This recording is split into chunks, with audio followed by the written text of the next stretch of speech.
네, 오늘부터 대중교통과 음식점 등 다중이용시설에서 마스크를 안 쓰면 최대 10만 원의 과태료를 내야 합니다. 단속 공무원의 마스크 착용 지시에 불응하고 소란을 피울 경우에는 가중처벌도 받을 수 있는데요. 단속 시행 첫날인 오늘 서울역에 YTN 취재기자 나가 있습니다. 연결해 보겠습니다. 신준명 기자. 네, 서울역 대합실에 나와 있습니다. 예, 마스크 쓰기가 일상화돼 있기 때문에 큰 혼란은 없을 것 같은데요. 현재 그 상황 어떻습니까?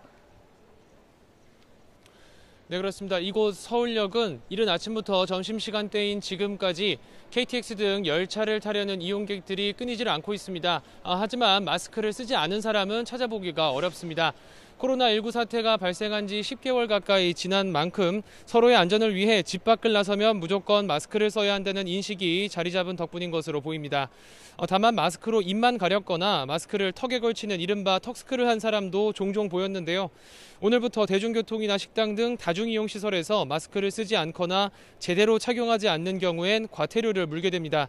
개편된 거리두기 시행에 따라 다중이용시설 23종에서는 사회적 거리두기 1단계에서도 마스크를 반드시 착용해야 합니다.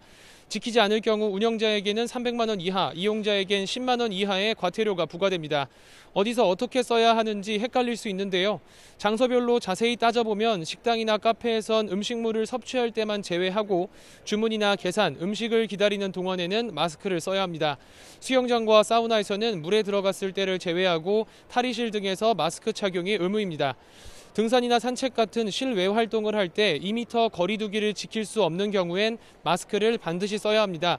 또 500명 이상 집회 시위 장소에서도 마스크 착용이 의무입니다. 흡연은 음식물 섭취로 분류돼 마스크 착용에서 예외긴 하지만 흡연 전후에는 마스크를 써야 합니다. 망사형이나 밸브형 마스크는 금지됩니다. 턱스크도 단속 대상입니다.